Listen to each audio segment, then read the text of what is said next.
Bismillahirrahmanirrahim. Assalamualaikum warahmatullahi wabarakatuh. Anandaku semua, bagaimana kabar kita pada hari ini?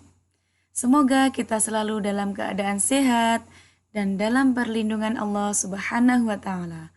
Allahumma amin ya rabbal alamin. Anandaku semua, hari ini kita akan belajar tentang hukum bacaan qalqalah. Sudah siap semua ya?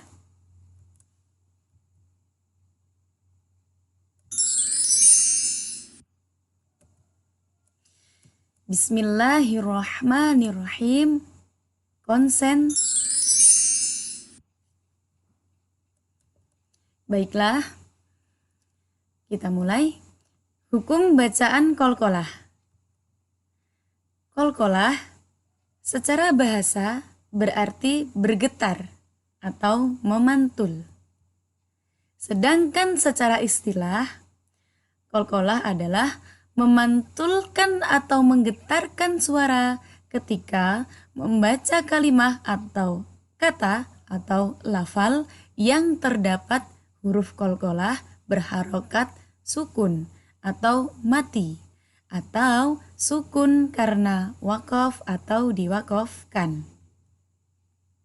Dengan demikian, hukum bacaan qalqalah ini terjadi apabila terdapat huruf qalqalah berharokat sukun atau huruf qalqalah berharokat fathah atau dhammah atau kasroh tetapi dibaca wakaf atau berhenti.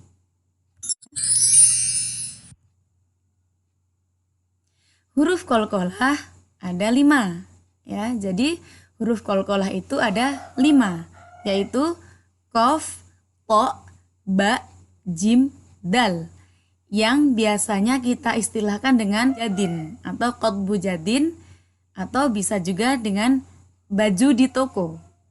Kenapa demikian? Ini agar kita mudah untuk menghafalkan huruf qalqalah. Seperti itu. Ya.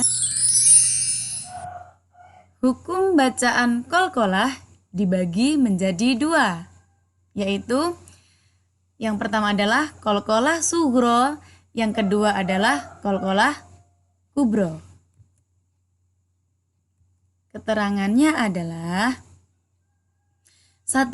Qalqalah sughra. Sughra, ya, sughra berarti kecil.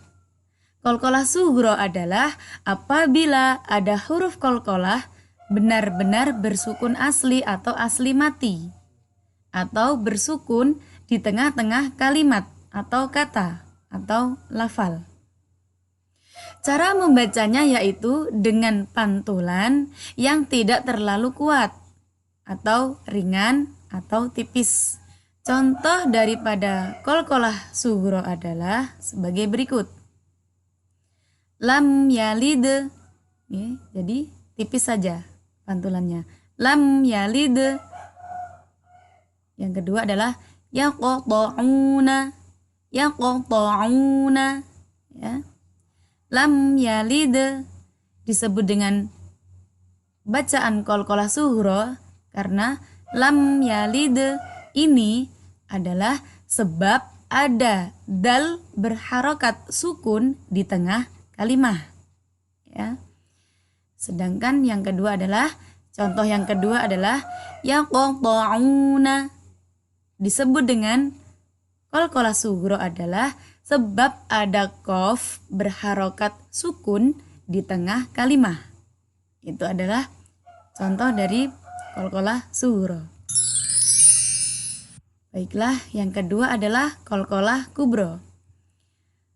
Qalqalah kubra ini, kubra berarti besar. Qalqalah kubra adalah apabila ada huruf qalqalah yang mati bukan karena pada asalnya. Huruf qalqalah tersebut berharokat fathah, dhammah, atau kasroh yang mati atau dibaca sukun karena dihentikan atau diwakafkan dan berada di akhir kalimat atau lafal atau di akhir ayat. Cara membaca harus lebih mantap dengan memantulkan suara dengan pantulan yang kuat atau besar. Contoh bacaan qalqalah kubro adalah sebagai berikut. Contohnya yaitu terdapat dalam surat Al-Ikhlas. Yang pertama adalah Qul huwallahu ahad. Saya ulangi lagi. Qul huwallahu ahad. Nah, jadi ahad ya. Itu termasuk ahadun, itu termasuk qalqalah kubro. Kenapa demikian? Sebab ada dal di akhir ayat ya.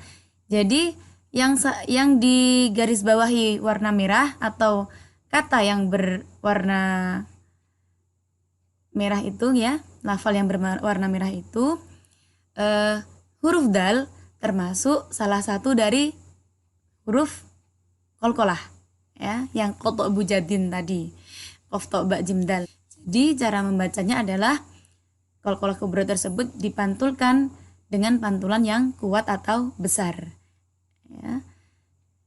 Contoh yang pertama adalah sebab ada dal di akhir ayat. Nah, contoh yang kedua adalah ma aghna anhu maluhu wa ma kasab ya. Wa ma kasab ini ya termasuk contoh daripada bacaan qalqalah kubro yang kasab itu ya. Tulisannya kasaba tapi membacanya kasab. Kenapa kasab? Karena ba termasuk salah satu huruf qalqalah. Sedangkan dia berada di akhir ayat yang mati karena waqaf. Bukan mati karena sukun asli, tapi dia mati karena waqaf atau karena berhenti di akhir ayat. Jadi kasaba dibaca kasab. Ya, pantulannya lebih kuat atau lebih besar. Nah, itu adalah qalqalah kubro. Nah, sekarang kita akan berlatih mencari contoh bacaan yang mengandung hukum qalqalah pada surat Al-Ikhlas. Ya, ini.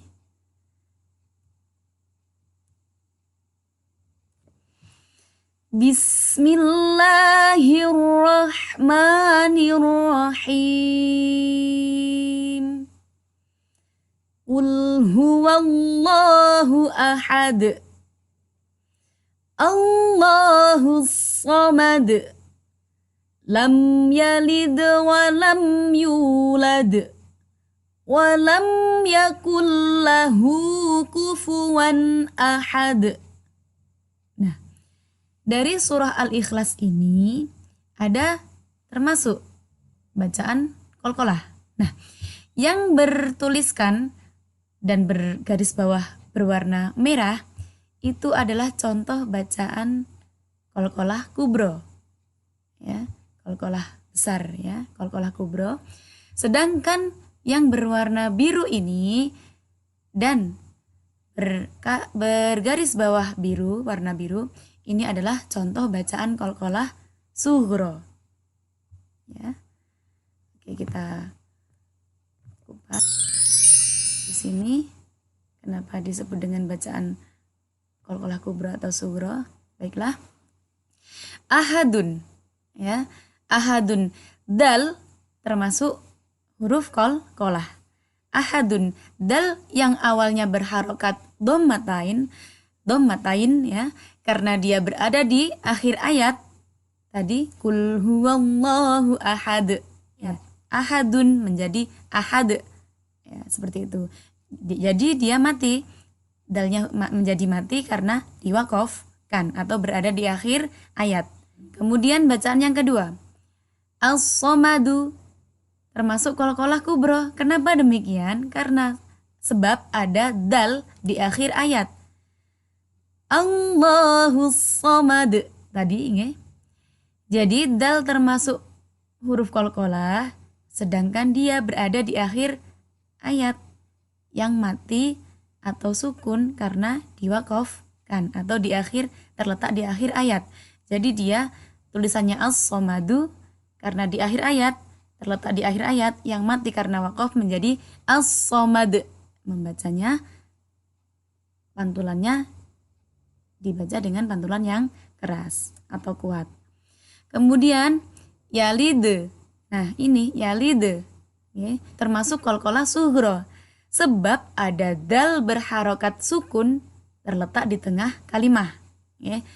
Lam yalid wa lam yulad. Lam yalid. Nah, yalid ini termasuk qalqalah sughra.